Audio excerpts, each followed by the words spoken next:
Hola, hola, ¿qué tal? Nuevamente bienvenidos al podcast, al programa de negocios en digital. Ya saben, el podcast en el que nos apasiona hablar de los negocios y cómo los negocios pueden abrirse paso a través de los diferentes canales digitales. Ya saben, de esto se trata este video podcast que sacamos con contenido de calidad y calidez para apoyar y empoderar a todos aquellos que están en esta lucha. Y bueno, el día de hoy tengo una invitada especial que nos va a contar esto que de pronto a muchos profesionales, a muchas empresas que buscan ya internacionalizarse, tienen como interrogantes, ¿no es cierto? ¿Qué es esto de la carga impositiva de las LLC? ¿Qué es una LLC? Bueno, en general lo vamos a revisar y así que pues realmente estamos muy contentos. Y bueno, antes de empezar, recordarles, estamos un jueves más, jueves 28 de octubre del 2021. Y queremos dar las gracias a nuestros patrocinadores que son Gen Systems con soluciones tecnológicas de información, de comunicaciones y aplicaciones exitosas, ¿no es cierto?, que aportan valor y que reducen sobre todo los costos en los procesos de los negocios para las empresas, ¿no es cierto? Esto con equipos de alta calidad como es Hewlett Packard Enterprise y Aruba. Recordar también que este contenido está siendo retransmitido por nuestros canales aliados, Tu Voz TV, Contraportada y El Vanguardista en las diferentes redes sociales. Este contenido también está colgado dentro de nuestra web, katiaman.com. Y hablando de esto, dentro de la agencia en katiaman.com nos especializamos en apoyar a aquellos profesionales, aquellas empresas que quieran y que están en el sector B2B, que quieran buscar una estrategia para generar leads, prospectos de manera recurrente a sus negocios, pues aplicando una estrategia válida dentro de esta maravillosa red social que es LinkedIn, les podemos ayudar. Así que nos encantará saber más de ustedes y ustedes si quieren saber más de esto, katiaman.com/mentorías van a encontrar algo de información. Y pues, o si no, contactarse directamente con nosotros. Y bueno, ahora sí que ya no les canso más. Tengo, como les decía, la grata compañía de Miriam Núñez Mouling, perdón. Ella nos acompaña, ella es una emprendedora, ella es contadora, ella es agente comercial, asesora fiscal, especialista en nóminas, consultora de recursos humanos, creadora de contenido de YouTube, es notario público y muchísimas cosas más. Así que desde aquí, muchísimas gracias, Miriam. Bienvenida al podcast. Ay, gracias, Katia, por invitarme. Encantada de estar aquí contigo. No, un placer para nosotros nuevamente darte las gracias. Siempre sabemos que estás a full de trabajo y este maravilloso aporte que haces desde LinkedIn. Yo he seguido de cerca todo ese valioso contenido, esa generación tan importante para guiar a aquellas empresas que tenemos muchas dudas, ¿no?, sobre esto. Entonces, bueno, vamos a entrar en materia, mi querida Miriam, para aprovechar al máximo tus valiosos conocimientos y que obviamente la audiencia también los pueda aprovechar. Vamos a entrar en materia. Antes de hablar de la carga impositiva de las LLC, seguramente alguien de pronto no tiene muy claro el concepto. ¿Qué es una LLC como empresa dentro de los Estados Unidos? Bueno, mira, para platicarte un poquito de historia, LLC básicamente son las iniciales abreviadas, ¿verdad?, de lo que significa una compañía de responsabilidad limitada. En Ya. inglés es Limited Liability Company, ¿verdad? Entonces, normalmente uno las conoce como LLC. Pero Ujú. para que sepas un poquito acerca de ello, Claro. hace algunos años atrás en Estados Unidos, la única manera que tú tenías de proteger tu propiedad personal era registrando una corporación. ¿A qué me refiero? Bueno, suponiendo que al estar realizando tú una actividad comercial, por ejemplo, un doctor, imagínate que un doctor realiza una cirugía y algo sale mal y entonces a él lo demanda. Entonces, si a él lo demanda, si él no tenía una corporación, todo lo que él tenía a nivel personal, su casa, sus ahorros, sus carros, se ponían en peligro. Entonces él tenía que por fuerza tener una corporación. Ahora, en aquellos años, estoy hablando antes de los 70, tener una corporación era muy caro, es decir, que las corporaciones en aquel tiempo tenían la tasa impositiva de impuestos más elevada. Entonces, un doctor o una persona que trabajaba por su cuenta o una persona que tenía un negocio pequeño tenía que decidir entre si pagaba más impuestos Ujú. o para proteger su propiedad personal o entonces o registraba o se arriesgaba y pagaba menos impuestos y permanecía como lo que conocemos como un dueño único, un sole proprietor. Entonces, empezó pues a haber todas estas, pues digamos a lo mejor inconformidad, ¿verdad? De que pues había muchos doctores, abogados que pues ellos a veces podían tener demandas y tenían ellos que decidir, ¿verdad?, entre estas dos cosas. Entonces, como para 1977, los estados permiten esa creación de compañías de responsabilidad limitada que le permitían a un dueño único de negocio, a un dueño de un negocio pequeño, proteger su propiedad personal. Entonces, en el caso de que hubiera una demanda, únicamente lo que estaba debajo de la compañía era lo que se podía poner en peligro. Ahora, lo que nos da a nosotros esa protección, ¿verdad? Tanto en la corporación como en una LLC, no es solamente el tipo de registro que nosotros hacemos, es la manera como nosotros tratamos nuestra entidad comercial. Es decir, que tenemos que tratarla como una entidad separada de nosotros. Por tanto, no vamos a estar mezclando gastos personales con los gastos del negocio, ¿verdad? Y tiene que tratarse con las formalidades de un negocio, ¿verdad? No importa qué pequeño sea.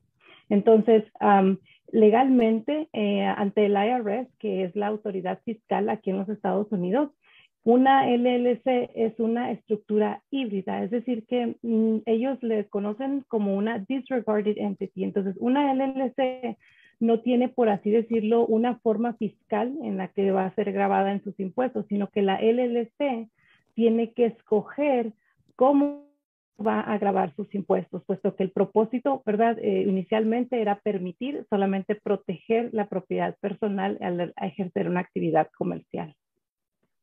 Qué maravilla. Oye, mil gracias, Miriam. Bueno, nos has dado un poco de historia y esto de entender cómo realmente era un problema antes para las empresas, ¿no es cierto? O pago mucho impuestos o pongo en riesgo todo mi activo, mi patrimonio personal, ¿no? Y bueno, esta apertura que tú dices, y aquí has marcado dos grandes cosas, ¿no? Una, la LC hace que las personas puedan identificar esta estructura híbrida que sea, que uno puede escoger el tema de la carga fiscal. Y esto abre, digamos, un escenario interesante. Ahora, ¿en cuántas opciones una empresa puede escoger la forma impositiva en que le van a tomar en cuenta? Bueno, en el caso de una LLC, digamos que son 4 las más comunes, ¿verdad? Normalmente, cuando registramos una LLC, el gobierno por default nos va a poner como sole proprietor o como un dueño único de negocio. Ahora, si hay más de 2 miembros, es decir, 2 miembros o más en una LLC, ¿verdad? Esto se le conoce como una asociación o una partnership. Entonces, por default, el gobierno nos pone en lo que viene siendo una partnership o una asociación que fiscalmente ellos llenan la forma 1065 para poder pagar ellos sus impuestos.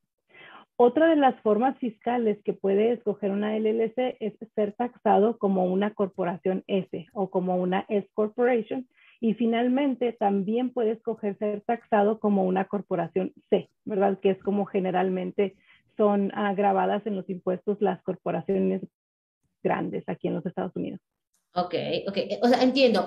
Digamos que, y todo este contexto, mi querida Miriam, nuevamente gracias por tus valiosos aportes, es bajo, yo que estoy asesorando muchas empresas, muchos profesionales en diferentes países dentro de Latinoamérica buscan la necesidad de abrir LLCs, ¿no es cierto?, en los Estados Unidos con el afán de internacionalizar sus servicios, ¿no es cierto?, y su propuesta de valor a través de infografías, servicios, bueno, en fin, muchísimas cosas. Entonces, claro, ahí surge la interrogante y muchas de pronto empezarán como dueños únicos, que tú has mencionado claramente, son 4 opciones, o más, o 2 personas que ya sería como un partnership que lo mencionas, ¿no es cierto?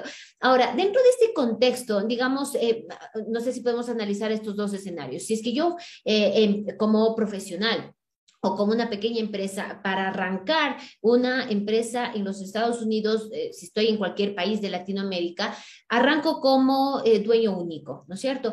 ¿Cuáles serían, digamos, la carga impositiva sobre todo? Digamos, montamos un sitio web, montamos una pasarela de pago internacional, como Stripe puede ser, o como cualquier otra, ¿no es cierto? Que esto es justamente una de las cosas que atraen a los profesionales, porque internamente dentro de Latinoamérica hay muchas falencias en la parte de cobrar a nivel internacional, ¿no es cierto? ¿Cómo identificar, por ejemplo, cuando si se crea la empresa en los Estados Unidos, pero las operaciones siguen en el mismo país donde radica el dueño, cuando se factura a un cliente que está fuera de los Estados Unidos, ¿hay carga impositiva dentro de esta transacción? Bueno, legalmente uno tiene que pagar impuestos de los ingresos que genera una empresa. Ahora, es un tema un poco complejo porque, por ejemplo, en el caso de una figura fiscal como un sole proprietor, los impuestos pasan, o las ganancias en este caso, pasan a través del dueño, ¿ok? Entonces, dependiendo de, número uno, la nacionalidad del dueño, el lugar desde donde está él ejerciendo sus actividades comerciales, su situación personal, si es casado, si es soltero, si tienen algunos dependientes, va a ser la forma como va a ser taxado. Ahora, en el caso de los extranjeros generalmente no están sujetos a pagar los mismos impuestos que un ciudadano americano o un residente legal de los Estados Unidos. Ahora, en el caso de los ciudadanos de los Estados Unidos y residentes que tienen una green card, lo que conocemos aquí como una green card, independientemente de donde ellos estén localizados, ellos están sujetos a pagar ciertos impuestos en los Estados Unidos, independientemente si generan el dinero de extranjeros o que venga, ¿verdad?, de otro país. En el caso de los extranjeros, las leyes son diferentes, por esto que ellos no son ciudadanos legales de los Estados Unidos, ni tampoco residentes, ¿verdad? Entonces ellos, mientras ellos vivan en el extranjero, ellos no estarán sujetos, vaya, a los mismos impuestos. Ahora, también a veces hay ciertas implicaciones en lo que tiene que ver con el país. Generalmente, lo que pasa con ellos es de que ellos tienen que pagar los impuestos en su país donde ellos radican. O sea, esto, claro, es una, digamos, estamos hablando en el escenario de extranjeros, ¿no? Este es un caso en que hay que tomar en cuenta el país donde está radicado el extranjero y las condiciones de los Estados Unidos. Ahora, tú has mencionado que el tema impositivo, la carga impositiva va a ser diferente a un nacionalizado estadounidense y un extranjero, ¿no es cierto? ¿Va a depender estos impuestos del estado en el cual se cree esta LLC? El estado, ¿te refieres al estado de los Estados Unidos? Sí, exactamente, el estado dentro de los okay. Estados Unidos. Ajá. Sí, haz de cuenta que aquí en Estados Unidos, cada estado, aunque es el mismo país, ¿verdad? Cada estado tiene sus propias leyes. Entonces, hay algunos estados en los Estados Unidos que no tienen impuestos sobre las ganancias, generalmente conocido como income taxes, ¿verdad? Entonces, sí, también depende desde el estado donde está registrado el negocio, pero también depende mucho desde dónde se está generando el ingreso. Ok, por eso el tema, la pregunta, ¿no? Por ejemplo, una persona que está, digamos, en Colombia, ¿ya? En Colombia monta una LLC, esta LLC la creó, no sé, en algún estado dentro de los Estados Unidos y da su servicio a través de una pasarela internacional a otra persona que esté en México, por ejemplo. Entonces ahí era la pregunta, ¿el impuesto en este caso tiene que pagar impuesto en Colombia? ¿Tiene que pagarle impuesto también a la LLC dentro de los Estados Unidos? ¿Cobrar ese impuesto a la persona que está en México? En este caso, la persona que está en Colombia no es ciudadano americano, no es residente legal, él es Exacto. totalmente extranjero, ¿verdad? En Ajá. este caso, las ganancias pasarían a través de él y no pagaría los mismos impuestos que pagaría una persona que vive en los Estados Unidos. Ahora, como te digo, es un tema complejo porque hay que ver cuál es la actividad comercial que está realizando y ya dependería de eso si tendría que pagar una porción de impuestos o a veces completamente nada, sino que él pagaría los impuestos, en este caso en Colombia, que es en el lugar donde él radica. Ok, bueno, en este caso se abre un amplio abanico, ¿no? En realidad esto es un Ujú. tema muy complejo, como tú lo mencionas, depende del origen, depende del estado dentro de los Estados Unidos, depende del tipo de servicio. En realidad esto daría para otro o más podcast para hablar en detalle. En realidad, bueno, sí que es importante estos conceptos, como te decía, porque los profesionales tienen esa sed de internacionalizar sus servicios, perdón, y ahí es cuando identifican la parte impositiva, dónde hacerlo, ¿no? Bueno, después nos dejarás seguro tus enlaces para poder hacer directamente consultas contigo, pero bajo este escenario, ¿tú qué les dirías a aquellos profesionales que están en esta situación, que quieran justamente lanzar crearse este LLC? ¿Cuáles son los pasos mínimos o lo que deberían tomar en cuenta antes de abrir esta LLC? Bueno, número uno, que en el caso de una persona, suponiendo que sea extranjero, que quiere abrir una compañía en los Estados Unidos, lo primero que va a necesitar es una dirección física en los Estados Unidos. No puede ser un P.O. Box, necesita ser una dirección física. Ahora, otra cosa muy importante es cuando, en el caso de, como mencionábamos ahorita, la diferencia de los estados, cada estado es, por así decirlo, tiene sus propias leyes y también tiene sus propios impuestos y tiene sus propios cargos administrativos. Entonces, hay algunos estados donde registrar una LLC y mantenerla puede ser muy costoso. Te pongo un ejemplo. Por ejemplo, en California, el registrar una LLC requiere que los miembros paguen una vez al año un impuesto que se le llama como un impuesto de franquicia, un franchise tax, y ese impuesto es de $800. Entonces, cada año, para poder mantener esa LLC activa, hay que pagar ese franchise tax. Hay otros estados, por ejemplo, como Colorado, que para poder mantener una LLC solamente tienes que pagar $10 cada año para mantenerla activa. Ahora, Colorado tiene lo que vienen siendo impuestos sobre las ganancias, aunque la tasa, ¿verdad?, de impuestos no es tan elevada como por ejemplo California. En el caso de Colorado, pues sí hay algunos impuestos a nivel local.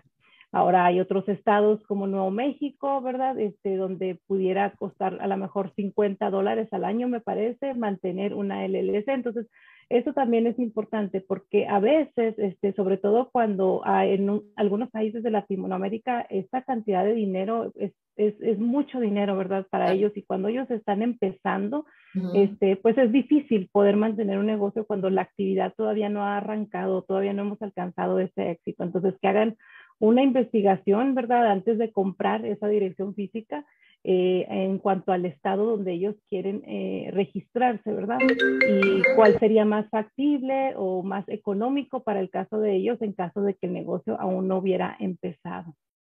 Qué maravilla. Bueno, esto por un lado, ¿no? El tema de la carga impositiva, digamos, esta anualidad dependerá del caso. Y aparte de esto, bueno, los impositivos por cada transacción, que si es que esto se maneja, ¿no?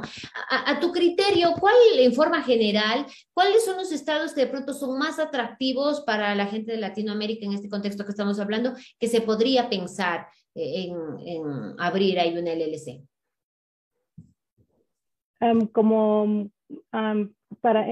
Me preguntas exclusivamente en el caso de los extranjeros, ¿cierto? Sí, sí, para el caso de extranjeros.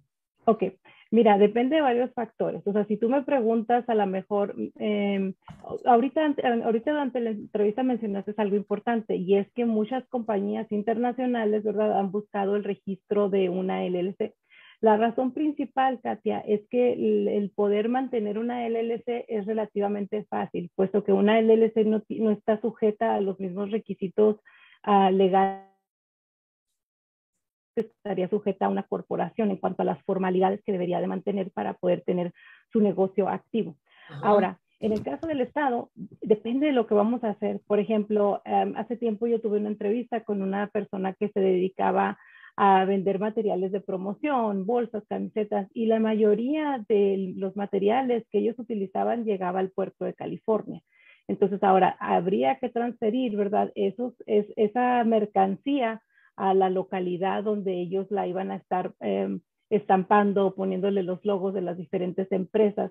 Entonces ahí también el dueño del negocio tiene que calcular, ¿verdad?, dónde va a ser más económico para él, ¿verdad? Independientemente, tal vez a lo mejor le sale más barato registrarla en Wyoming, ¿verdad? Pero al estar ahí, a lo mejor en el caso de los cargos de envío, al enviar su mercancía o lo que esté haciendo sale más elevado. Entonces, es una cuestión de que depende del dueño, depende de lo que va a realizar y cómo va a realizar sus operaciones, lo que va a ser más factible.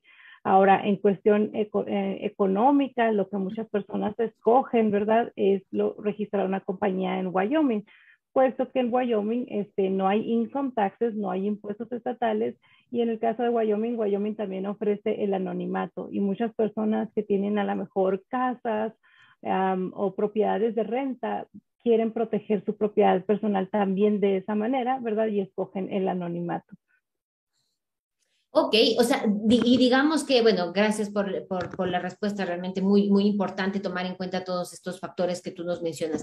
Adicional de ver, digamos, este punto allá en los Estados Unidos, sí que también el profesional debe asesorarse de la carga impositiva en cada país, ¿no es cierto? De lo que entiendo, porque si es que es un extranjero dentro de los Estados Unidos, posiblemente algunos impuestos no los pague por el tema de ser extranjero, pero a pesar de que es una empresa radicada, o sea, que está inscrita en los Estados Unidos, pero si se ejerce en otro país, pues dependerá las políticas de carga impositiva en cada país, ¿cierto? Exactamente, así es.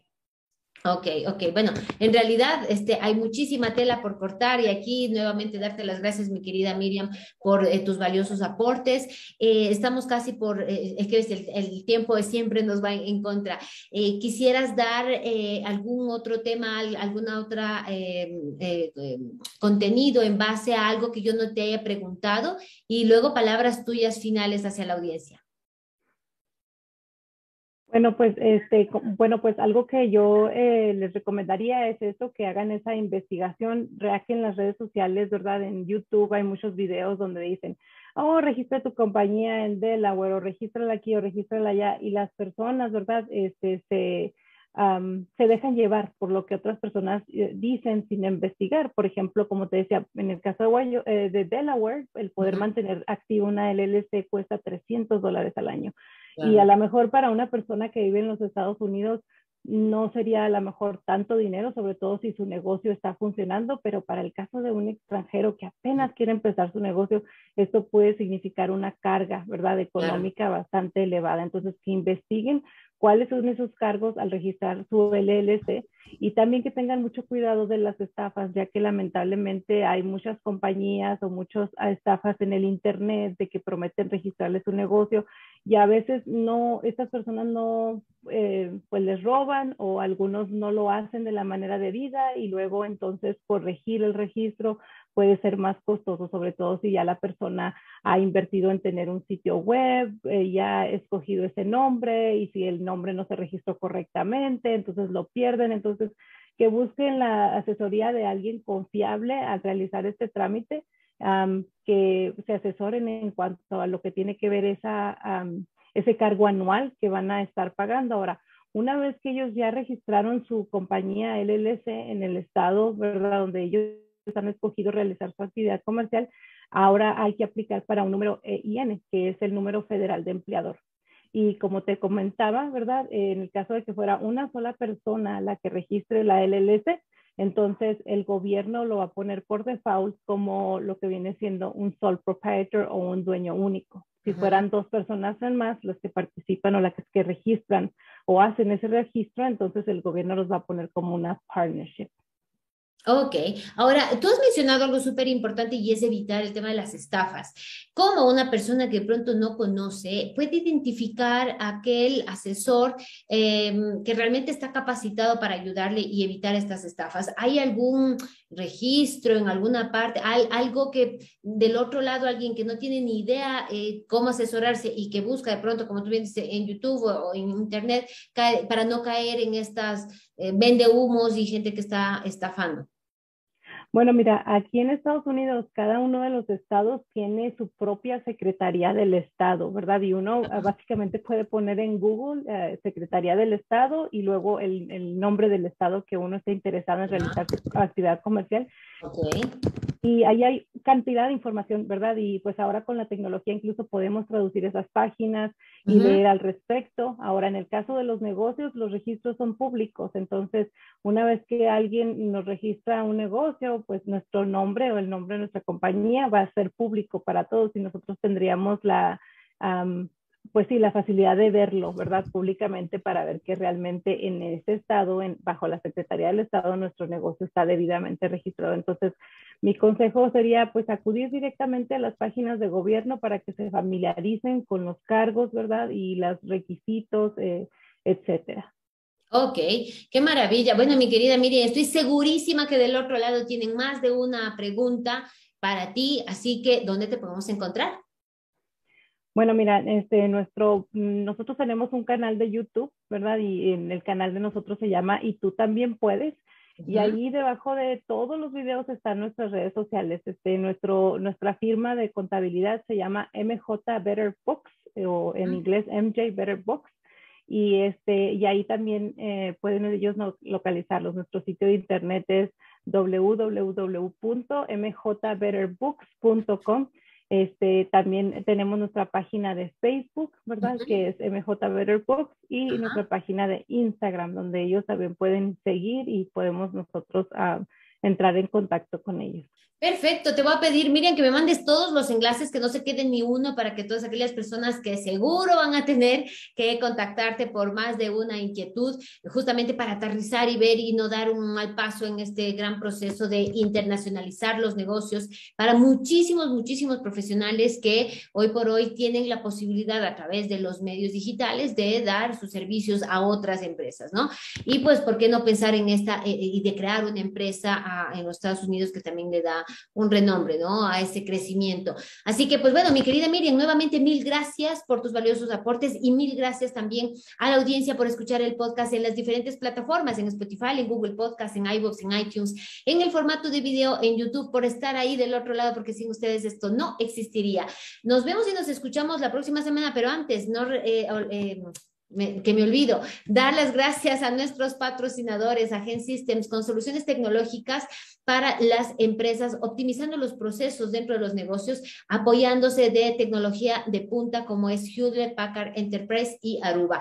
Así que recordar que este contenido va a estar en nuestras redes sociales, en la página web también. Este es el episodio 809, así que katiaman.com/podcast 809 van a ver las notas del programa para que puedan acceder directamente a contactar con Miriam. Y pues, nada, escuchar o ver el podcast a su elección. Así que estamos terminando, nos vemos y nos escuchamos para rematar la semana con un episodio del videoblog dentro de Katia. Un fuerte abrazo. Gracias, mi querida Miriam. Gracias, Katia.